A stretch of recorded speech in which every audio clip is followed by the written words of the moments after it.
Olá pessoal, bem-vindos de volta ao Acesso 365. Hoje, 4 de fevereiro de 2025, nosso episódio 35, a gente vai mergulhar em Romanos 16 e Êxodo, capítulos 4 e 5. À primeira vista parecem bem diferentes, né? A carta de Paulo e histórias de Moisés. É verdade. Mas preparem-se, porque a conexão entre eles é poderosa quando a gente fala de fé e obediência a Deus. O que me fascina é como esses textos separados por tanto tempo nos mostram que as lutas e desafios da fé são atemporais.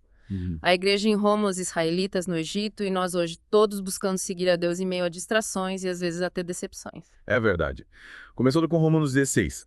Paulo está finalizando sua carta com saudações, mas também com alertas importantes. Sim. Ele menciona 9 atitudes que revelam uma vida em Cristo, como receber uns aos outros no Senhor, cooperar em Cristo Jesus e ser frutífero nele.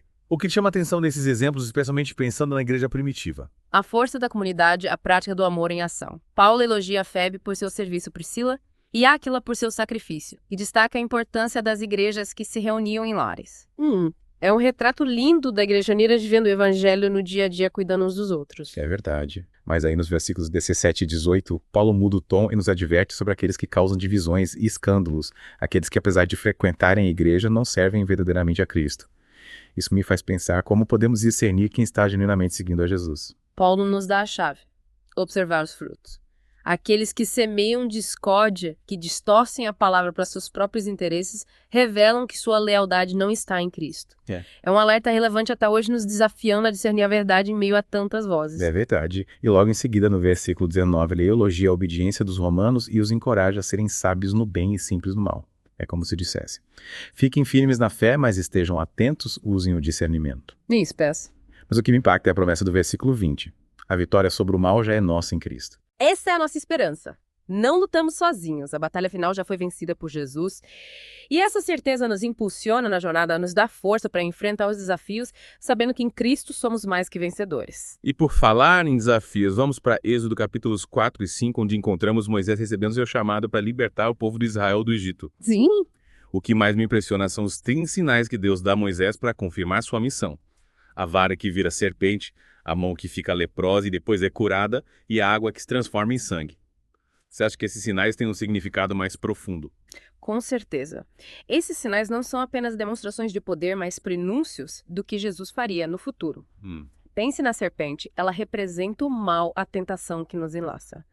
Mas a vara que se transforma em serpente nos mostra que Deus tem poder sobre o mal que benço. É uma prefiguração da vitória de Jesus na cruz. Interessante. E a mão leprosa que é curada. A lepra era vista como uma doença que impedia as pessoas de se aproximarem de Deus, um símbolo do pecado que nos afasta dele. Mas a cura da mão de Moisés aponta para a purificação que Jesus nos oferece.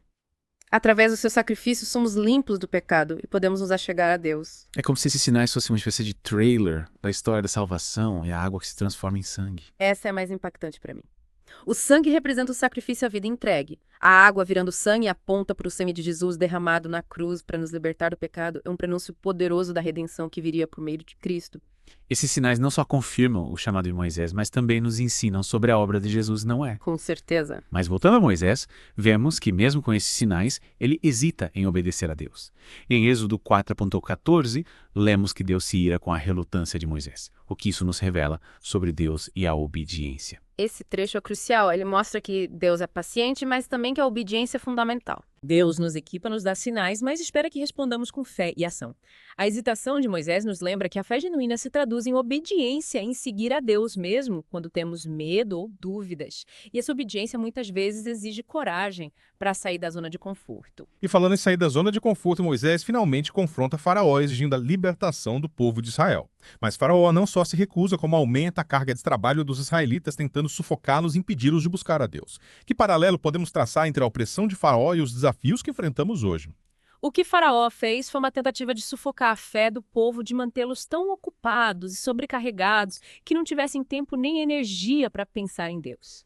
E, de certa forma, essa tática ainda é usada hoje. O mundo nos bombardeia com distrações e preocupações a fazer. É como se estivéssemos constantemente sendo tentados a trocar o essencial pelo urgente. Na verdade, vivemos numa época em que a informação e as demandas do dia a dia nos bombardeiam. É fácil nos sentirmos sobrecarregados e perder o foco do que realmente importa. Mas como podemos evitar que isso aconteça? Como podemos nos proteger dessas táticas de Faraó nos tempos modernos? A chave então é reconhecer as táticas de Faraó da nossa época Quais são as distrações, os excessos de informação, as preocupações que nos roubam tempo e energia para buscar a Deus? Identificar esses ladrões de tempo é o primeiro passo para combatê-los. Faz muito sentido. E uma vez que identificamos essas distrações, como podemos vencê-las e manter nosso foco em Deus? Precisamos ser intencionais. Reservar tempo para a leitura da Bíblia, para a oração, para a comunhão com outros cristãos. Cultivar uma vida de disciplina espiritual é fundamental para não nos deixarmos levar pela correnteza do mundo. É como se tivéssemos que remar contra a maré, né? Se não fizermos um esforço consciente, seremos levados para longe de Deus pelas distrações do dia a dia. Mas o que acontece quando cedemos a essas distrações? Quais são as consequências de nos deixarmos sufocar pelos cuidados do mundo? A consequência mais grave é o enfraquecimento da nossa fé. Quando nos afastamos de Deus, nos tornamos mais vulneráveis às tentações, aos medos, às dúvidas.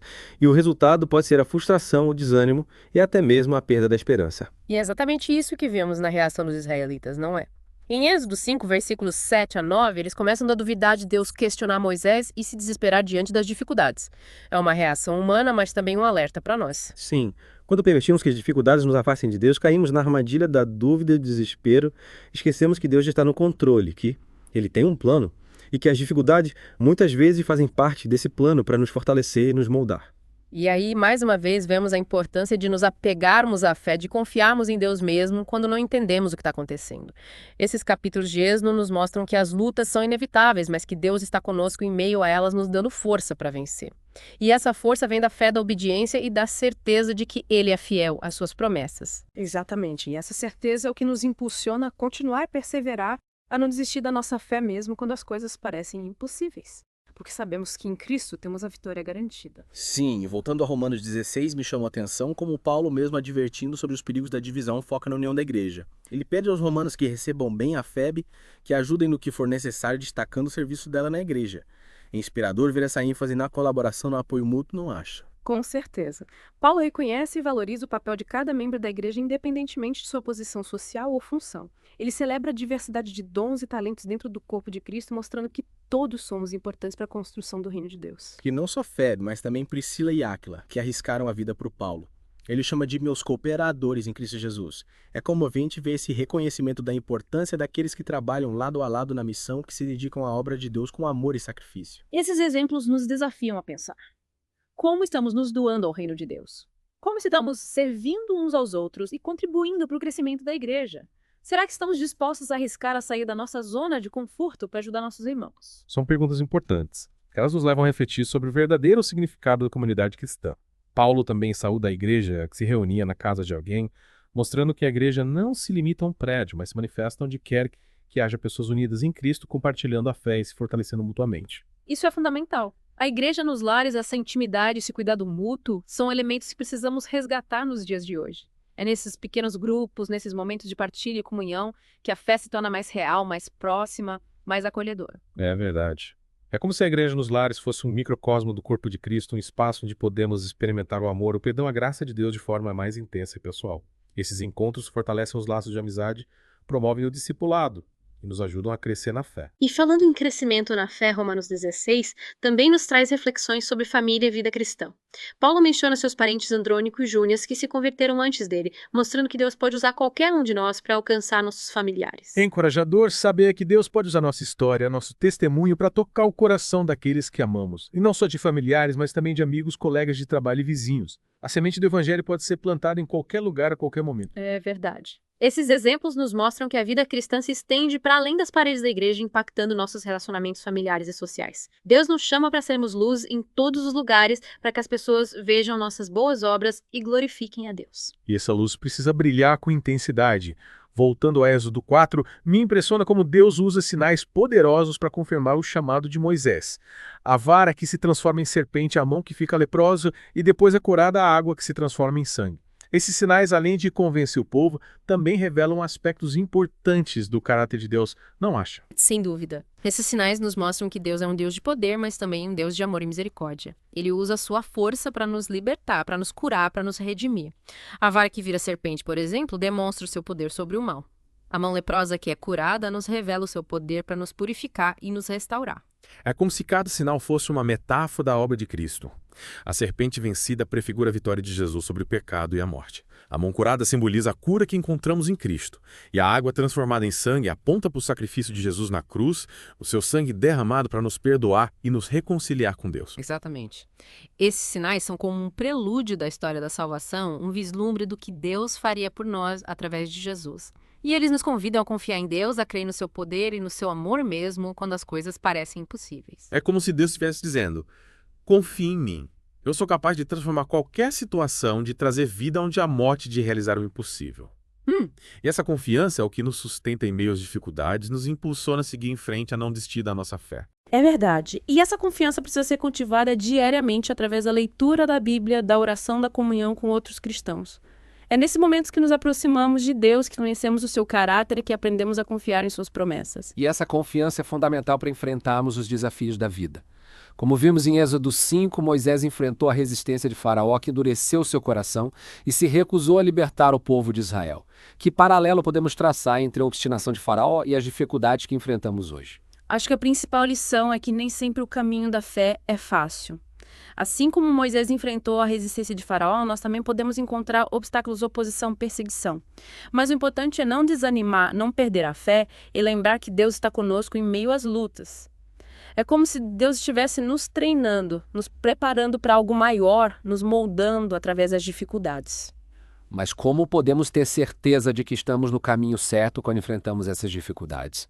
Como saber se é Deus quem está nos guiando ou se estamos apenas seguindo nossos próprios desejos? A chave está em buscar a Deus em oração, em consultar a sua palavra, em pedir a direção do Espírito Santo. Deus não nos deixa andar às cegas. Ele nos guia através da sua palavra, através da sua voz, que fala ao nosso coração, através da sua providência, que abre caminhos e fecha portas. É verdade. E essa busca por Deus precisa ser constante, não apenas nos momentos de dificuldade. A gente precisa cultivar um relacionamento íntimo com Ele, um diálogo constante, uma vida de oração e meditação na sua palavra. Só assim a gente vai poder discernir sua vontade e seguir o caminho que Ele preparou para nós. E esse caminho nem sempre é o mais fácil, nem o mais confortável, nem o mais previsível. Mas é o caminho que nos leva para mais perto de Deus, que nos transforma, que nos faz crescer na fé e nos torna mais parecidos com Cristo. E essa é a aventura mais incrível que a gente poderia viver. E essa aventura é para todos. Se você ainda não conhece Jesus, eu te convido a se abrir para o seu amor, a experimentar a sua graça, a descobrir o propósito que Ele tem para a sua vida. Ele está te esperando de braços abertos. E se você já é cristão, eu te encorajo a renovar sua fé, a buscar mais intimidade com Deus, a se dedicar à leitura da sua palavra, à oração, à comunhão com outros cristãos. A vida cristã é uma jornada de aprendizado, de crescimento, de transformação. E essa jornada é muito mais gratificante quando a gente percorre ela juntos. É verdade. A comunidade cristã é um presente de Deus para nos fortalecer, nos encorajar e nos ajudar a crescer na fé. E juntos podemos fazer diferença nesse mundo, levando a luz de Cristo para todos os cantos, impactando vidas e construindo o reino de Deus. É isso aí. E para você que nos acompanha aqui no Acesso 365, continue com a gente. No próximo episódio, a gente vai aprofundar ainda mais nesses temas, explorando outros aspectos da fé, da obediência e da vida em Cristo. E não se esqueça de curtir, se inscrever no canal, comentar, compartilhar e ativar as notificações para não perder nenhum episódio. E que o Senhor te abençoe e te guarde. Que Ele te conduza e governe a sua vida porque você tem acesso.